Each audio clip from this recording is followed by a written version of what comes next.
everybody, Marie here with a new episode of Monetize Your Message.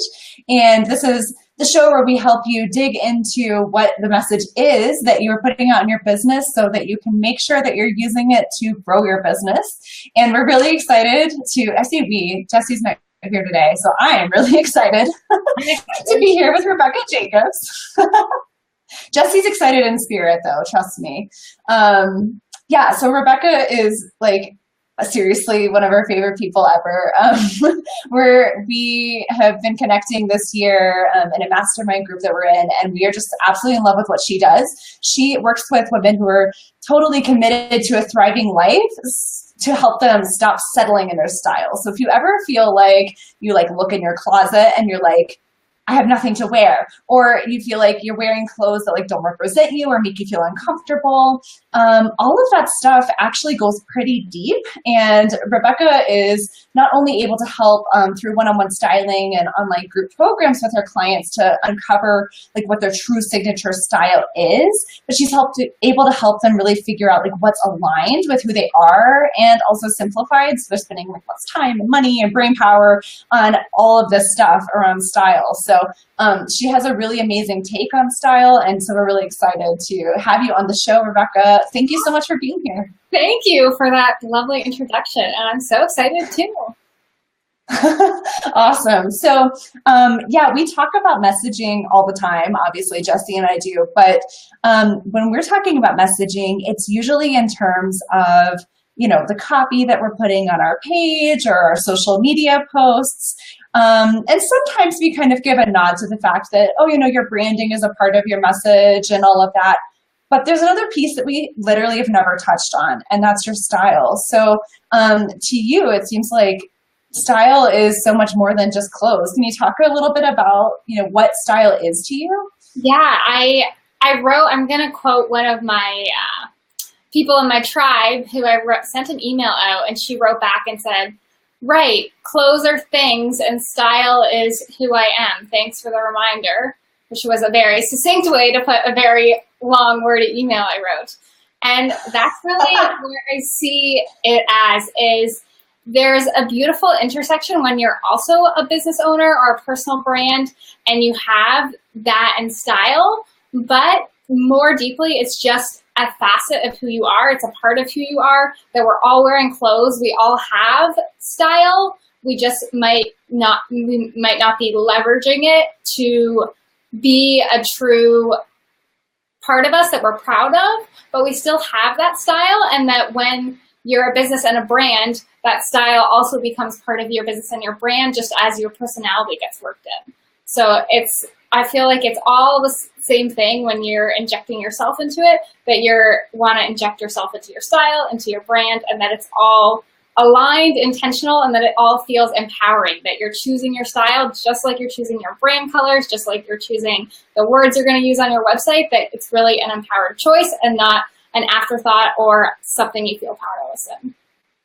Totally. And you're so right. I'm glad you said that. I mean, we do all wear clothes, except for, I suppose, there's probably some nudists among us, but for the most part, right, we're all unless you're part of a nudist colony. Right, exactly. So for that small portion of the population, you may disregard those style specifics, I suppose, but I think that is a style, and there is a message associated with it, right? This is something that we've recently started saying to folks in our tribe too, is you have a message no matter what. You may not be thinking about it consciously, but people are taking something away from the way you represent yourself, from the way you talk about your business, from the way you look and carry yourself, the things you do and won't do. And all of that people are reading into. So take command of it and make sure that it's authentic. So for those clients that you're working with, how do you actually help them find their signature style? Yeah, that's a deep question, but we'll scratch along the surface anyway, is that find your style. The thing that makes clothes, one of the things, there's a few things that makes clothes and style, shopping, fashion, all that things very difficult, is that it's extremely personal. We're putting it on our body. We're buying it, taking it home to our closet, looking at it all the time. It's a part of us. It's how we physically see ourselves. So it's deeply personal, yet we buy these clothes that we don't really have any personal connection to. We maybe thought it looked good on someone else. We maybe thought that this is the colors that we're supposed to wear. We maybe liked it the best out of the 10 other shirts that were beside it. This was our favorite one. So that we're missing that deeper connection that we then are looking for afterwards every time we get dressed or every time we open our closet. So that really the core of finding your style is figuring out how you want to feel in your clothes so that they can have that deeper connection, so that they're not just objects in front of you that you're putting on your body, but they're pieces that will help you to feel the way you want to feel, is what I believe it all comes down to. So if there's something in my closet that does not make me feel the way I want to feel, what do I do with it? You get rid of it, which is usually a big part of it, is clearing out the excess, clearing out the clutter and the resistance that kind of builds in our closet. The more things we see when we open it that will never make us feel how we want to feel, or that aren't doing it right now, whether it's something that you used to love and it used to fit you, but now it doesn't fit your current body. It's not making you feel probably anything positive when you open your closet and see it. It's probably actually building up a cycle of bad thoughts in your head. So that really we want everything in our closet to make us feel how we want to feel and feel like we're connected to it in that way, that it has that deeper connection. And then from there, we'll figure out what that actually looks like. And you realize that there's patterns in what makes us feel the way we want to feel. Like I really like to feel playful and feel sophisticated and feel vibrant. And how that plays out for me, that mix of sophisticated and playful, is that I end up wearing a lot of blue, a lot of stripes, a lot of kind of fun silhouettes. I got some ruffles going on today, that it ends up being these patterns you can start to identify and recognize as your style, but that it really is starting deeper than that. It's starting with a feeling, your core desired feeling, and how you want to be showing up for yourself, for your life, for your businesses. Makes sense? Totally.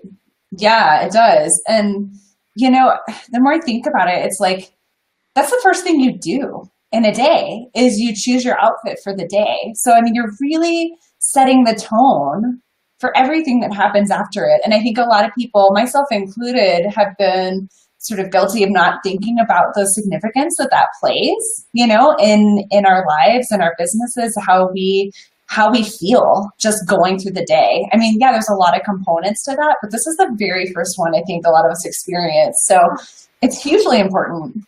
Yeah, it's so true. And that's where I came from too, where I felt bad a lot of the time. And it took me years before I realized how much of that was due to my style. That when I didn't feel good in the first hour of my day getting ready, when it felt stressful, when I felt rushed because I ran out of time because I didn't have enough time to try on 5 more outfits and still not find one I like, that I was starting so many days off like that I could start to trace back and see the difference between the days which back then it was after I bought a new outfit that I loved and knew I was going to wear it the next day. Those days when I woke up and put on something I already knew I loved, felt great in, and went with confidence into my day, went with that kind of ease and that grace and that spacious morning. The difference my whole day would be compared to a day that was frantic, that was feeling bad, that was a mess that I knew I would have to deal with when I got home. All these things were it was like the first nugget along the path that was taking me a completely different direction 9 out of 10 times in those days when I felt good in what I wear. But it took me years to see that. And I think so many of us are used to just almost accepting defeat, like in advance, that we just aren't even expecting to wear something we love, that we don't even think of what we're telling ourselves about ourselves every time we feel that defeat, feel that like we're being complacent, that we're kind of powerless in the situation, that we don't even realize how much we're bringing that with us as we go on throughout our day. So I think you were absolutely right that the fact that it's something we do at the beginning of our day, big thing that makes style important. It's so true. And I think too, there's like this deep emotional attachment we give to our clothes. And I think that's why what your client said was so good about how like your clothes are just things, but your style is so much deeper. That's intrinsic. It's one of those things. And I think there's a lot of time, like I have this pair of jeans, they're like skinny jeans where forever the hem is always rotating around to the front. And I always am annoyed every time I wear them, but I'm like, well, I can't give them away. I can't get rid of them because like I paid good money for them. Right. And like there's so many limiting mindsets around clothes. Yeah. And that's one of them, is that we feel like the value of clothes is like, if they're physically not falling apart, like that's what the value is in the construction of them. And a lot of the time with my clients, in my past, it's been clothes that are from like Forever 21 or something. The value was never in the way they were constructed. The value is in how you feel in them. And you're only keeping them around and wearing that pant leg that drives you crazy every day is not like being more efficient. It's not being more level-headed. It's actually kind of a ridiculous concept that we keep these clothes only roll, like they exist only in our closet to make us feel better. Keeping these clothes that don't make us feel better, like there's no value left in that. It might as well be like ripped in a million pieces, that we've already used all the value. Of course, the beautiful thing about clothes is what's no longer has value for you might have value for someone else, like those jeans. Someone who is clearly not observant about their cuff orientation might love those jeans. Recycle clothes in that way is kind of cool. That's very true. That's a great point. And you're right too. I mean, clothes have a life outside of us if we want them to. So there's really no reason to hang on to them. I mean, you know, there will always be another, and chances are I probably, next time I buy a pair of jeans, it's probably not going to be from the Forever 21 of the world. Like, you know, I'd rather do something that's better constructed, that treats its workers well, you know, that's part of the sort of social movement towards sustainable fashion industry. Yeah, and I think that all matters when it comes to your style, like how you want to shop, what brands you want to associate in and wear on your body, the whole process, whether it was a great experience where maybe you visited a little downtown boutique and you were talking to the store owner and you had a great conversation, then you bought a top, that all matters, and that is all part of your style, that it's not just about the finished product, but there's layers that are affecting how we feel. Whereas something where we bought it from the store kind of resentfully because we had credit, because we couldn't get a refund because they have a stupid return policy, that's not going to create the same effect in our style. It's not going to give us the end result that'll make us as happy. So I think that's so true. Yeah, you're so right, because they, even though they're just things, they carry those experiences and those stories. Like, I mean, it's us, right? Like, we imbue those items of clothing with meaning and significance, but I mean, we do that. We can't stop doing that. Yeah, totally. And that we give them that meaning, and that meaning becomes our meaning because we're putting them on our body and we're looking at those stories every day, so that they are deeply personal in that way, where if we wear things that feel, that's why a lot of the time when we get stuck in the habit of wearing things that maybe are ripped or stained and we feel like there's not, like, doesn't matter, we're not going anywhere, not seeing anyone important, we're also telling ourselves that we're not important enough to get dressed for in something nice. So those same stories that are in our clothes are also the stories we spread onto ourselves when we get dressed in them. And that's why it's always an empowered choice. Like, you have that choice to wear something that's maybe ripped because it's super comfy and you love these pants with a hole in them because they're so comfortable. And you can make that choice and be telling yourself this like empowered story about how these pants make you feel comfortable, and that's why you're choosing them. But that there's whatever story and whatever reason behind you get dressed every day is something you're going to be bringing with you into the rest of your day. Totally.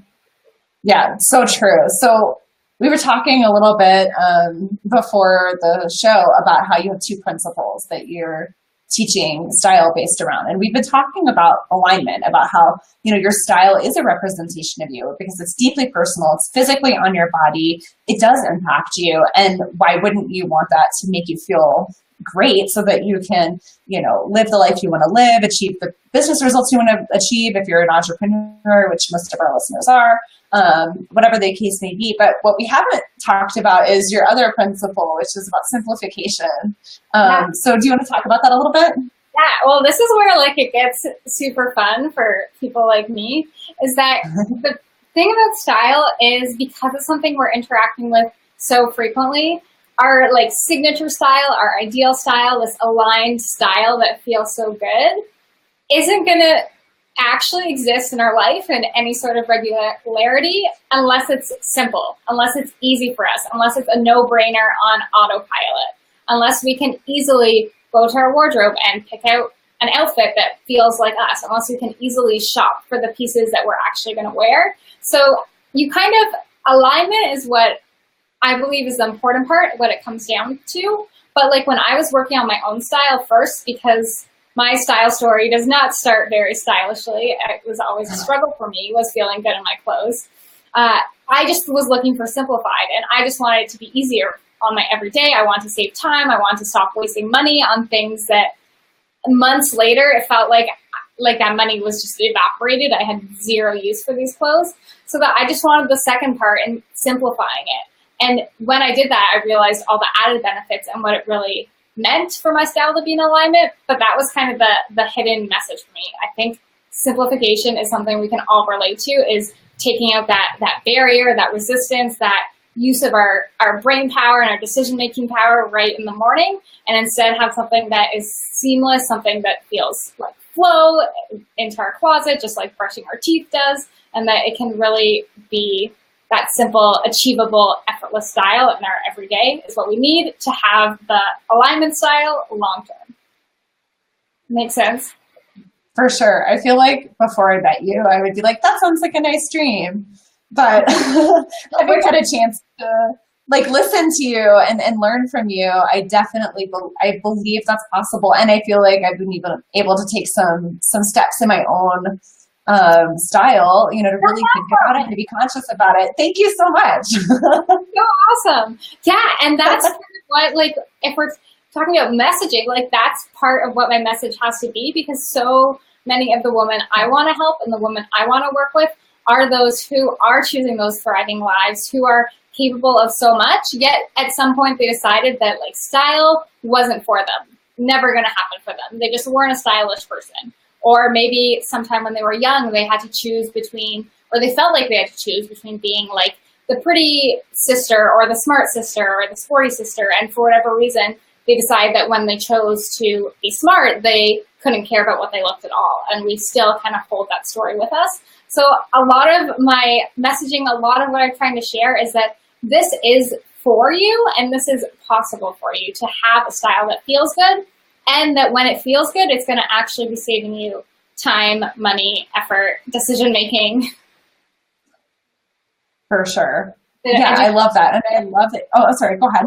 I was just going to say, yeah, it has to be a bit of education, because people don't want to believe it's possible for them. They can see how it's possible for me, maybe. They can see how it's possible for someone who they think is stylish, but they think it's just not capable of them. But really having this, it's like we were saying earlier about how you have a message, you just might not be consciously choosing it and feeling empowered in it all the time, but you still have a message. Same with style. You still have style. We can just tweak it, take a look at it, do it consciously, and make it the style that you also love.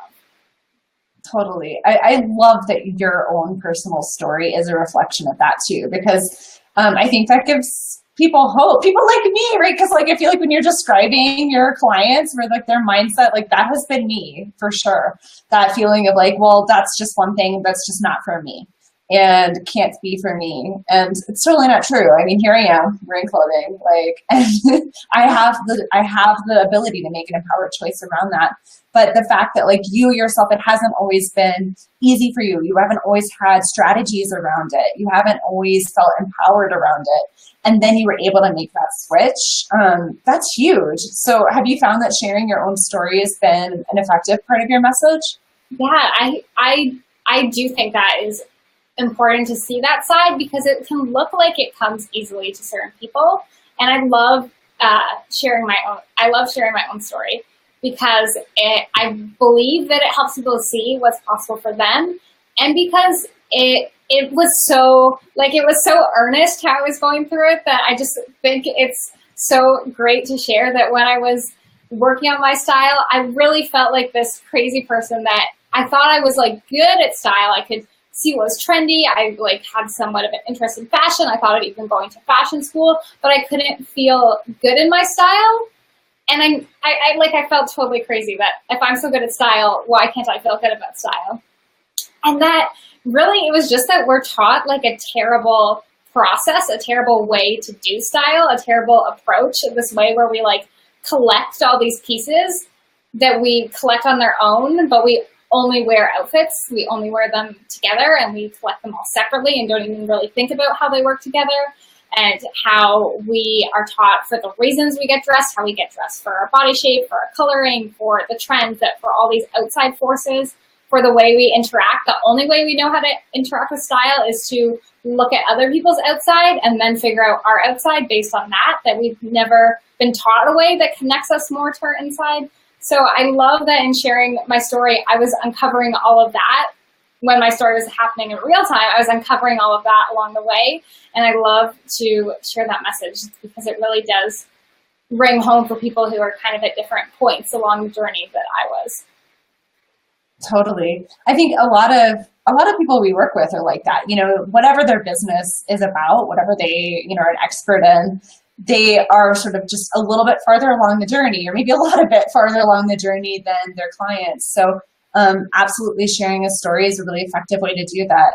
But it also sounds like you've been really cognizant of and like really paying attention to those pain points that your audience expresses and that you used to experience too. So have you found there's like certain ways of hearing people that's most effective, like you know, within social media, or, you know, getting on the phone with somebody, or like what's the most effective way for you personally in your business to hear those pain points firsthand? That's it. I like that you asked that question because I think my answer is different than a lot of businesses, and how it's worked for me is everyone has one pain point like in common, which is I feel like I have nothing to wear, which can also be worded as like, I feel like I hate my clothes. I feel like nothing looks good on me. I just feel like I need a whole new wardrobe. Some kind of that is a pain point.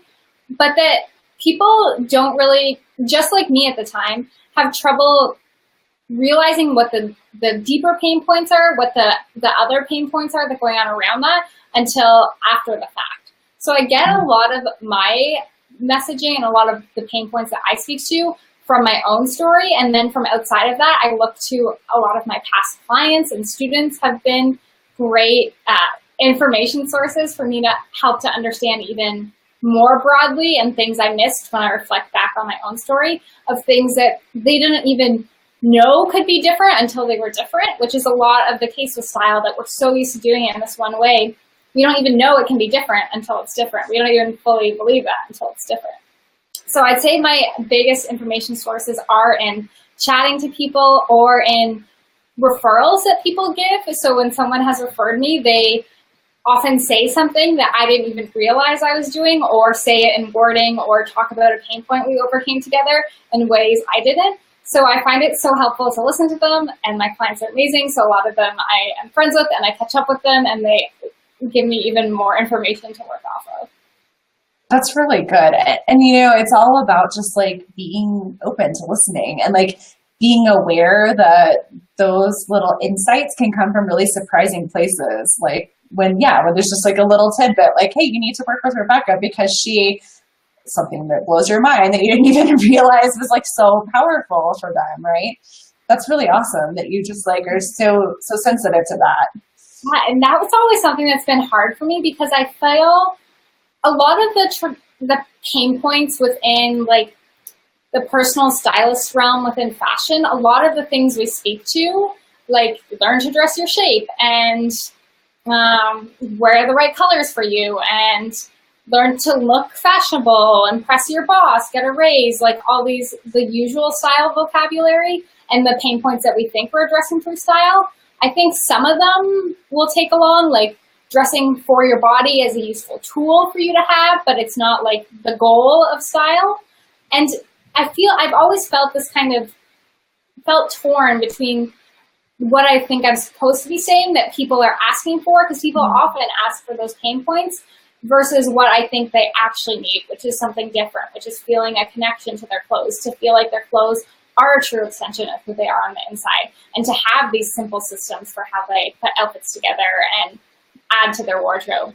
That I have always felt like I kind of had to have one foot in the sand, one foot in the water, I don't think that's an expression, but something that's an expression that means that I've had to kind of bridge those two things and balance both of them in my messaging. Yeah, and that goes back to the education piece, that you were talking about earlier. And honestly, that's a burden for a lot of entrepreneurs. It is for us, and actually just recently in our own messaging, for a while, we were really careful not to use the word copywriting because we're like, no, it's bigger than that. It's messaging. It's definitely like copywriting's under that umbrella, but it's something larger and more inclusive. But that also meant that it was something that was more kind of vague and theoretical, something that's not super tangible. And so we've actually started adding that word back in because we recognize that okay, well, that's the entry point for somebody who still really needs what we're offering. And it sounds like you're doing the same thing where you kind of know what they really need isn't what they're asking for, but they still have to get over this initial hump to actually get to the point where they realize that that's what they need. Totally. That was such a good way to put it. See, this is why I love talking to you about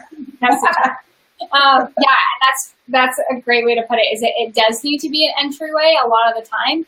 And for me, it's been powerful to have different ways I share my message, like different streams of content. So where in my YouTube videos, it's easy for me to give them that strategy, give them that personal stylist, take them through an exercise.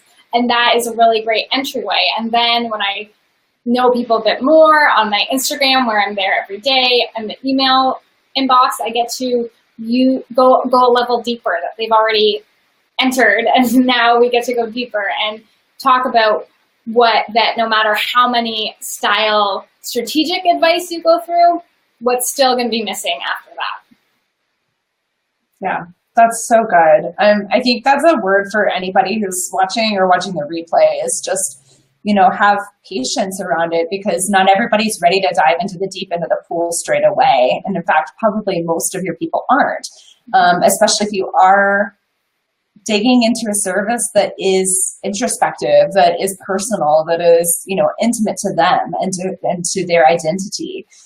Especially, life coaches, even business coaches, copywriting, style, all these things, graphic design, all of it really digs into this really personal work. And people don't necessarily realize that. They're just like, I just need a website, or I just need to make 5K this month, or whatever it is.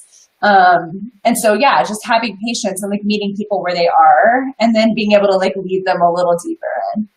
Totally. And that was that wasn't an easy lesson for me to learn, because once I saw the difference in my life and what was missing when I tried to chase the conventional ways of style this full time, I just felt like the expert. I just wanted to tell everybody. And it was so hard for me to realize that there's still valid pain points that are fixing a different problem, and that I can speak to those, because those will go away through this approach as well. But it was still such a hard lesson for me to learn, because I fell into the trap where I've always just wanted to talk about the things I want to talk about, and not necessarily the things that will help people to bridge between where they are now and where I want them to go.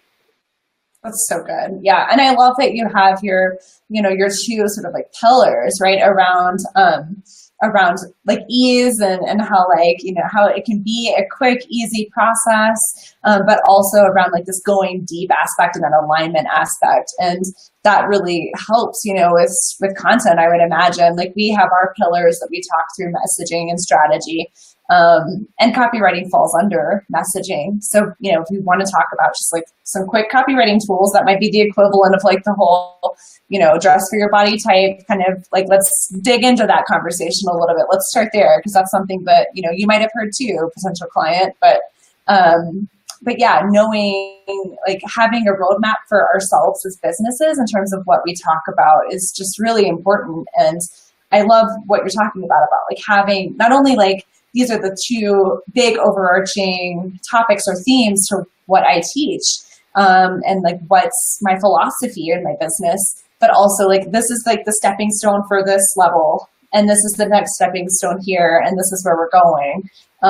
There's so many great ways to break it down, but I love that you've just been really open to shifting, your message, and like being open to like listening to what people's pain points are, and like seeing like where can I meet people, because that's huge, and like being open to shifting is huge. Yeah, and that's totally something I'm doing now and feel like I'll be doing still, like ongoing, is that listening and shifting and seeing how I can refine it and meet people where they are a bit more.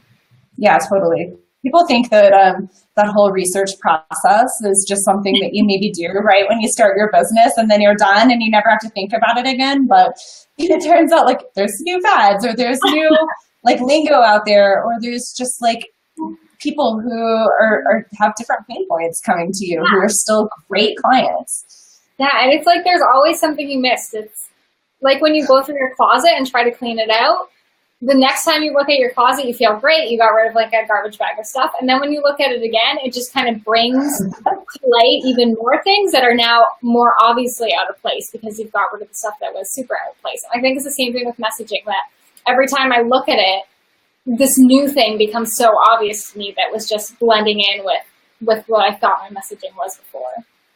For sure. But you have to go through that process, to uncover that thing that's kind of well hidden. So I think it's all worth it. I don't want to scare people into thinking that like, as soon as you start thinking about your message and your business, it becomes this like never ending black hole of like, go deeper, deeper, deeper.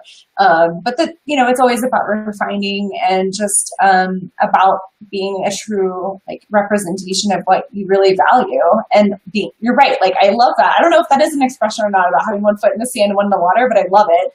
And I love that about like being the bridge. Awesome. Yeah.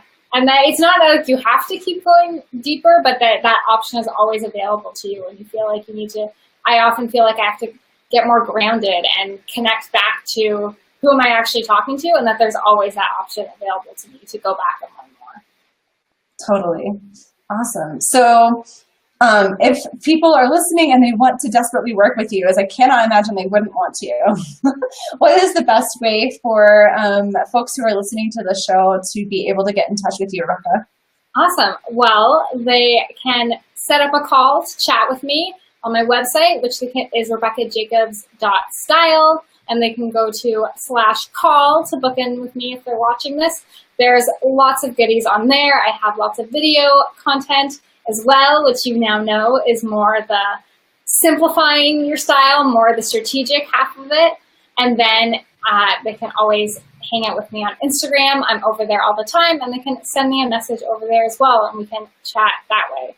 I would love to work with people one-on-one. I also have my group style class coming back in the fall, and I am so excited for it. It is called Style and Alignment, and it is all about what Marie and I talked about for the first half of the show. Awesome. Well, we are going to send this out to our list, and we will be sure to include all those relevant links so that people can get in touch with you really easily if they want to do that, or they can follow you on Instagram. But thank you so much for being here. I feel like this was like a really deep, beautiful conversation, and I just loved it. I had such a great time too, and I love me to go deep on style and other things very quickly. So yeah, for sure. Fun to chat with you, Marie. Yay, thank you so much. And yeah, you guys follow Rebecca. She has amazing tips to get your sort of foot in the door. And then when you're ready to go deeper, she has programs for that too. So be on the lookout for those links as we send them out. And thanks again, Rebecca. Thanks. See you.